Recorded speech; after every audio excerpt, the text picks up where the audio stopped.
നമ്മൾ critical region അല്ലെങ്കിൽ rejection region, critical region തന്നെ മറ്റൊരു പേരാണ് റിജക്ഷൻ റീജിയൻ എന്ന് പറയുന്നത്, ആൻഡ് അക്സെപ്റ്റൻസ് റീജിയൻ. ഒരു ടെസ്റ്റിൽ ഈ രണ്ട് റീജിയൻസും എന്താണെന്നാണ് നോക്കാൻ പോകുന്നത്. First of all sample space എന്താണെന്ന് ഞാൻ പറയാം. നമ്മളിപ്പോൾ ഒരു സ്റ്റഡി കണ്ടക്ട് ചെയ്യുന്ന സമയത്ത് ആ സ്റ്റഡിയുടെ അണ്ടറിലുള്ള എല്ലാ പോയിൻറ്റ്സും കൂടി ഇൻക്ലൂഡഡ് ആയിട്ടുള്ള ആ ഒരു സ്പേസിനെയാണ് നമ്മൾ സാമ്പിൾ സ്പേസ് എന്ന് പറയുന്നത്.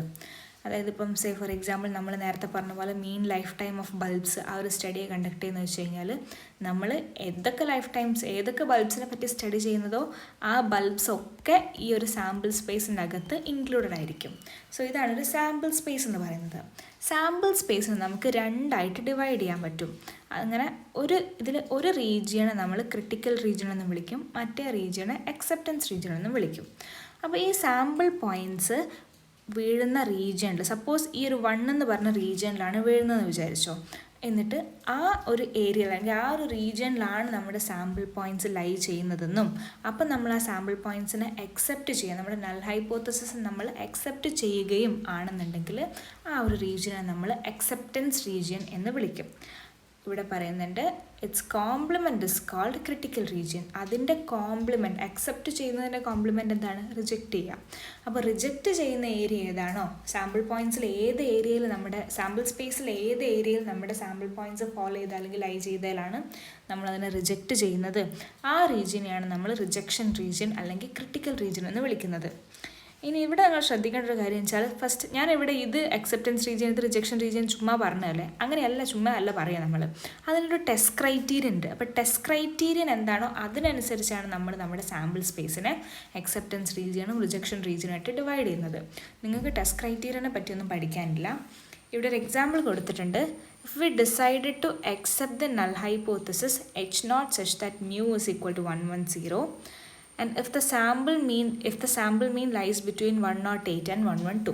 സോ നമ്മളിവിടെ ചെക്ക് ചെയ്യുന്ന അല്ലെങ്കിൽ ടെസ്റ്റ് ചെയ്യുന്ന നൾ ഹൈപ്പോത്തസിസ് എന്താണ്?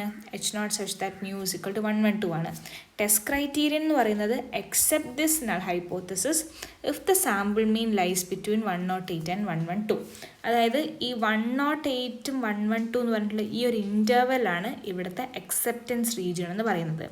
അപ്പോൾ നമുക്ക് സേ ഫോർ എക്സാമ്പിൾ ഇവിടുത്തെ സാമ്പിൾ സ്പേസ് എന്താണ്? അപ്പോൾ ഒരു റിയൽ ലൈൻ ആയിരിക്കും, മീനല്ല, റിയൽ ലൈൻ ആയിരിക്കും. ലൈൻ ആവാം, സ്പേസ് ആവാം, പ്ലെയിൻ ആവാം, അതൊന്നും പ്രശ്നമല്ല കേട്ടോ. നമ്മളിതിനെ ജനറലി സാമ്പിൾ സ്പേസ് എന്ന് വിളിക്കുന്നു എന്നുള്ളൂ. അപ്പോൾ ഇവിടെയാണ് 108 എന്ന് വിചാരിക്കുക, ഇവിടെയാണ് 112 എന്ന് വിചാരിക്കുക. അപ്പോൾ നമ്മൾ ടെസ്റ്റ് ക്രൈറ്റീരിയൻ പറഞ്ഞു, അക്സെപ്റ്റ് ചെയ്യേണ്ട നൾ ഹൈപ്പോത്തസിസ് എപ്പോഴാണ്? 108നും 112ൻ്റെ ഇടയിൽ മീൻ വരുമ്പോഴാണ്. അപ്പോൾ ഞാൻ ഒരു ഗ്രീൻ കളർ കൊടുക്കാം. ഈ ഒരു റീജിയനാണ് നമ്മുടെ അക്സെപ്റ്റൻസ് റീജിയൻ. ഇനി ഈ റീജിയൻ റിജക്ഷൻ റീജിയനാണ്, ആൻഡ് ഓൾസോ ഇതും റിജക്ഷൻ റീജിയനാണ്. നമ്മുടെ സാമ്പിൾ പോയിൻറ്റ്സ് ഈ ഒരു സെക്ഷനിലാണ് വീഴുന്നതെന്ന് വെച്ച് കഴിഞ്ഞാൽ നമ്മൾ നമ്മുടെ നൾ ഹൈപ്പോത്തസിസ് അക്സെപ്റ്റ് ചെയ്യും. ഇനി ഇവിടെയോ ആണ് വീഴുന്നതെന്ന് വെച്ച് കഴിഞ്ഞാൽ നമ്മളതിനെ റിജക്റ്റ് ചെയ്യും. Any value of X bar greater than 112 or X bar less than 102 belongs to critical region. If X bar is equal to 113.5, അതായത് 112നേക്കാട്ടിലും കൂടി, അതായത് അതെന്താണ്?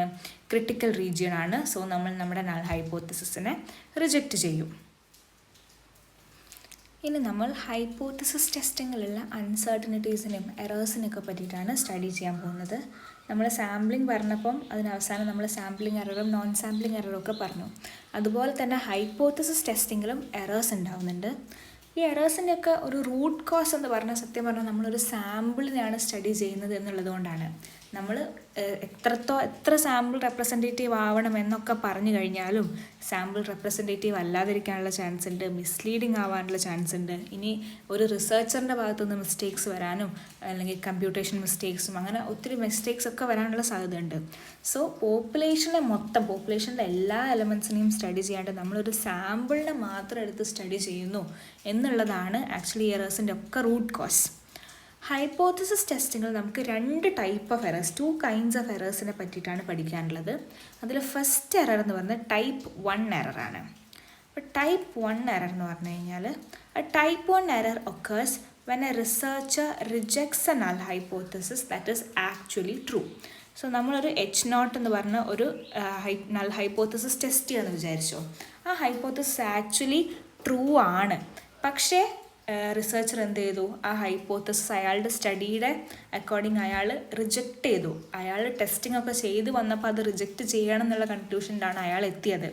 അങ്ങനെ ആക്ച്വലി ഇൻ റിയാലിറ്റി ശരിയായിട്ടുള്ള ഒരു ഹൈപ്പോത്തസിസിനെ റിജക്റ്റ് ചെയ്യുമ്പോൾ ഉണ്ടാകുന്ന എററിനെയാണ് നമ്മൾ ടൈപ്പ് 1 എറർ എന്ന് വിളിക്കുന്നത്.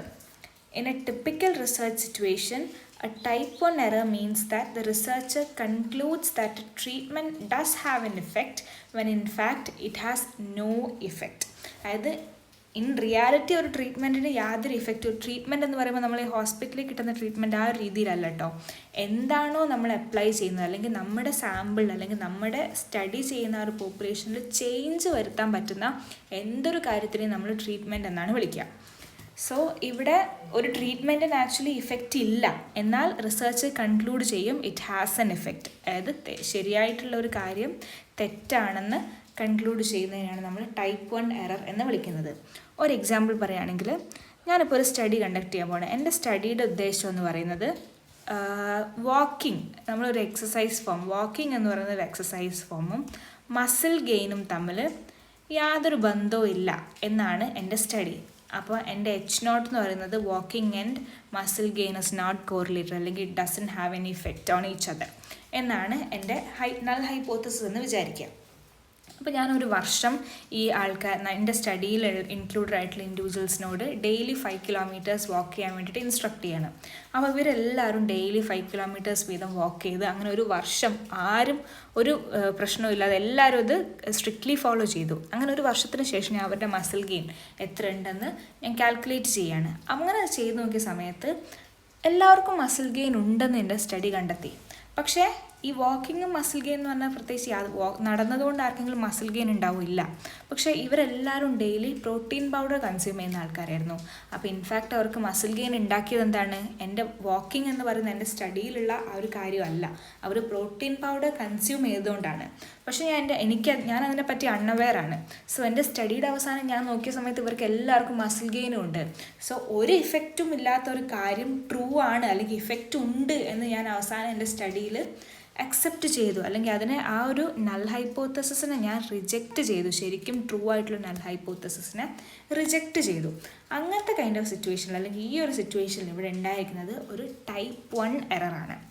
Type 1 error leads to false reports in the scientific literature. അതായത് ഞാൻ ടൈപ്പ് 1 എറർ, ഞാനിപ്പോൾ വാക്കിങ്ങും മസിൽ ഗെയിനും റിലേറ്റഡ് അല്ല എന്നായിരുന്നു എൻ്റെ നൾ ഹൈപ്പോത്തസിസ്.